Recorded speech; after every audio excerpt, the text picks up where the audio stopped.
मध्य प्रदेश को देश में सर्वाधिक सोयाबीन उत्पादन करने का गौरव प्राप्त है। ये फसल हमने लगभग 50 वर्ष पूर्व मध्य प्रदेश में इंट्रोड्यूस करी थी और जिसने किसानों के जीवन में एक बड़ा परिवर्तन लाया। वो ये हुआ कि खरीफ में किसानों के पास में मूंग, उर्द और मक्का बोने के अलावा अन्य समाधान नहीं थे और हमेशा जब भी पानी या तो ज़्यादा आता था या कम आता था और मूंग उर्द की फसलें ख़राब हो जाती थी। तो खरीफ में किसानों की आमदनी बहुत कम होती थी। तो इस क्षेत्र में सोयाबीन ने किसानों की समृद्धि बढ़ाने में बड़ा काम किया है। लेकिन साथ ही साथ क्योंकि हम लगभग 50 वर्षों से निरंतर सोयाबीन के बाद में सोयाबीन और सोयाबीन के बाद में फिर सोयाबीन लगा रहे हैं, इस परिस्थिति के कारण सोयाबीन की फसल में एक विषाणु रोग जिसे येलो वेन मोज़ेक के नाम से जाना जाता है। किसान भाइयों, आपने देखा होगा कि सोयाबीन की अनेक प्रजातियों में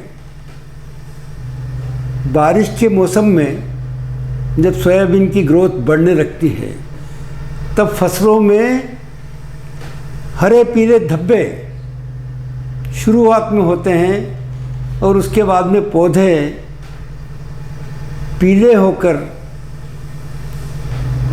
अनुत्पादक हो जाते हैं। उसमें फलियां नहीं लगती, फल नहीं लगता, फूल नहीं आते।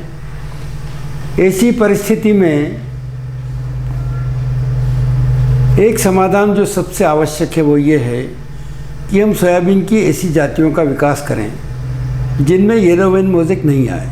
इसमें प्रयत्न जारी है, कुछ जातियां उपलब्ध भी है।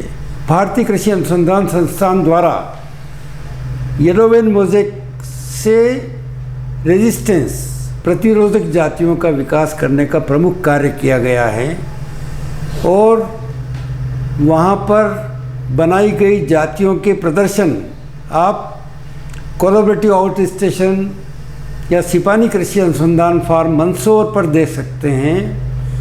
आप सितंबर के महीने में कभी भी आएँ, फर्स्ट वीक में, सेकंड वीक में, और आप देखें कि जो IARI द्वारा उत्पादित किस्में हैं उनमें येलो वेन मोज़ेक और उत्पादकता बहुत अच्छी है। अब सवाल ये है कि सारी देश की या सारे प्रदेश की जातियों को परिवर्तन एक दिन में तो होगा नहीं। तो हमने येलो वेन मोज़ेक को बचाने के लिए, फसल को येलो वेन मोज़ेक के नुकसान को बचाने के लिए एक तरकीब ईजाद की है। तरकीब ये है कि जो येलो वेन मोज़ेक वायरस है ये फसल के हरित भाग को या क्लोरोफिल को भक्षण करता है और पौधों को हरे से पीला बना देता है। तो हम ये समझ पाए कि क्लोरोफिल का निर्माण हम द्रुत गति से करें पौधे के अंदर, तो येलो वेन मोज़ेक जितना क्लोरोफिल खा सकता है उसके बाद में पौधा उपजाऊ रहे और वो हरा बना रहे, तो पौधों की उत्पादन क्षमता बनी रह सकती है। इस तरकीब को आप इस तरह से समझें कि माइक्रोन गोल्ड जो ये है ये सूक्ष्म तत्वों का आदर्श मिश्रण है। इसमें तांबा, जस्ता, लोहा, मैग्नीज, बोरोन आदि सभी आवश्यक तत्व हैं और ये ट्रू सिस्टमिक है। ये पौधों में अंदर जाकर काम करता है, इसलिए इसको छिड़काव से काम लेंगे। 3 ml प्रति लीटर के हिसाब से इसका छिड़काव किया जाना चाहिए। और इसके साथ स्टे ग्रीन ये आदर्श